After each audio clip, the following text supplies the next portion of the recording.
ہمارے گاؤں کی ایک زمین ہے 4.5 ایکڑ لگ بھگ بنتی ہے، ٹھیک ہے، جو قبرستان کے نام، تو سارا گاؤں یہ چاہتا تھا کہ یہ زمین جو ہے یہ قبرستان کی ہے، ہم اس میں کوئی ڈیولپمنٹ کریں۔ یہ جاوید نامی شخص جو ہے اس کے وہ ذہن میں فطور تھا، ایک ہی برادری کے ہیں ہم، ایک ہی برادری، ایک ہی گاؤں کے ہیں، ٹھیک ہے، اور ایک ہی ہمارا وہ جو ٹبر بنتا ہے ایک ہی ہم، اس میں جاوید امام مشورہ پہ اس میں شامل ہے، ساری جتنی جو پری پلاننگ ہے وہ جاوید کی ہے۔ تنازع زمین کا ہے، گاؤں کی زمین ہے، قبرستان کی زمین ہے، ہمارے گاؤں کی ایک زمین ہے 4.5 ایکڑ لگ بھگ بنتی ہے، ٹھیک ہے، جو قبرستان کے نام، تو سارا گاؤں یہ چاہتا تھا کہ یہ زمین جو ہے یہ قبرستان کی ہے، ہم اس میں کوئی ڈیولپمنٹ کریں، اس میں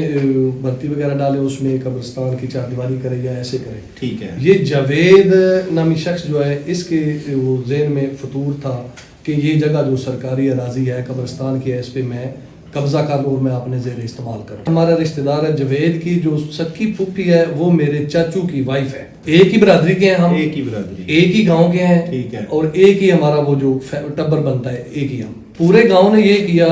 تہیہ کیا کہ ہم اس کو قبضہ نہیں کرنے دیں گے، کائنڈلی آپ ہماری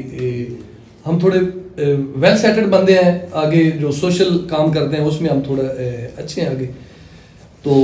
جاوید کے ذہن میں یہ فطور ہے، اس نے کہا کہ یہ بندے جو ہے نا یہ ان کو ڈاکٹر مظہر کا اگر کیا جائے تو مجھے یہ قبضہ کرنے میں آسانی ہو جائے گی، تو اسی بنا پہ اس نے ڈاکٹر مظہر کا جو ہے کرا دیا۔ اس سے پہلے یہ جو تھانہ ملکوال میں ایک مقدمہ ہے، اس میں یہ جو ابھی اس مقدمے کا 1069 مقدمے کا جو مدعی ہے موزن شہزاد طارق کا چھوٹا بھائی، اس کو مضروب کیا ہے نذیر احمد نے جو جاوید کا ماموں ہے، اس میں جاوید امام مشورہ پہ اس میں شامل ہے، ساری جتنی جو پری پلاننگ ہے وہ جاوید کی ہے۔ جاوید کو بینیفٹ، میں نے آپ کو متعدد بار پہلے بھی بتایا کہ جاوید کو بینیفٹ ملتا ہے، سیاسی اثر رسوخ اس کو بینیفٹ یہ ملتا ہے، تنازع زمین کا ہے، گاؤں کی زمین ہے، قبرستان کی زمین ہے، ان کا اپنا گھر میں وہ میڈیکل کلینک کرتے تھے، لوگوں کی خدمت کرتے تھے، حکمت کرتے تھے، جو ڈاکٹر اور حکیم ہوتا ہے وہ لوگوں کا مسیحا ہوتا ہے۔ گاؤں کی دوسری سائڈ پہ ڈیرا جات ہے، ہمارے ڈیرا جات پہ انہوں نے وہ مین روڈ کے ساتھ وہ کلینک گھر کے ملائکہ انہوں نے کلینک بنایا ہوا۔ یہ جاوید اقبال خود تھا، اس کا چھوٹا بھائی محمد الطاف، ان کی والدیت دونوں کی غلام رسول ہے۔ میں جو مقدمہ 454/20 جس میں ڈاکٹر مظہر صاحب مرڈر ہوئے،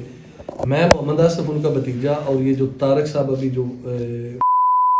یہ ڈاکٹر مظہر صاحب کا کزن تھا، چاچو زاد بھائی تھا، یہ دونوں ہم چشمدید گواہ تھے، اس لیے ٹارگٹ مختلف اوقات میں ہمیں ٹارگٹ کیا گیا۔ جو مقدمہ شہد کا ہوا ہے دوسرے گاؤں کا ہے، ان کے ساتھ ہماری کوئی لڑائی جھگڑا نہیں تھا، اس کا پرچہ بھی یہ وہ جاوید کے گھر میں ہوا ہے، اس کیس میں یہ جو ہے یہ بے گناہ ہو گیا سیاسی اثر رسوخ کے اوپر۔ ایک نذیر احمد جو ہے وہ امام مشورہ میں چلان ہوا، لیکن وہ بھی 2-3 مہینے کے بعد باہر آ گیا۔ یہ جو ہے اپنا جاوید، اس نے اتنا وہ بینیفٹ اٹھایا ہے کہ یہ جو شہد ہے، شہد کے ساتھ اس کی کوئی اپنی رنجش تھی، قریبی رشتہ دار ہے، شہد کی سسٹر جو ہے وہ جاوید کی بہو ہے، کوئی میٹر ان کا ہے نہیں ہے، ہم اس کو نہیں جانتے ہیں، اور بلڑ والوں سے ٹوٹل لا تعلق ہے۔ اس دوران یہ بلڑ گاؤں تو ہم سے 3 کلومیٹر دور ہے، اور یہ جو ڈیرا ہے شہد بلڑ کا یہ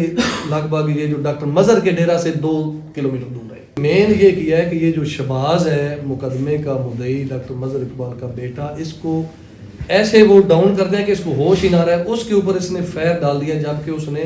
حلف دیا کہ میں نے زندگی میں اس رائفل کا فائر ہی نہیں کیا ہے۔ صحیح، ڈی پی او صاحب، ایس پی انویسٹیگیشن صاحب، متعلقہ پولیس کے جو بھی ادارے ہیں، حلف دیا، اس نے اپنے بیٹے کے سر کے اوپر حلف دیا کہ میں نے آج تک اس رائفل کا فائر ہی نہیں کیا ہے زندگی میں۔ تو اس نے اس کو دبانے کی کوشش کی کہ یہ انڈر ہو جائے میرے، اور یہ اس مقدمے سے میری صلح ہو جائے، یا میں نے جو ڈاکٹر مظہر کا مرڈر کیا ہے مجھے وہ کسی طریقے سے ہضم ہو جائے۔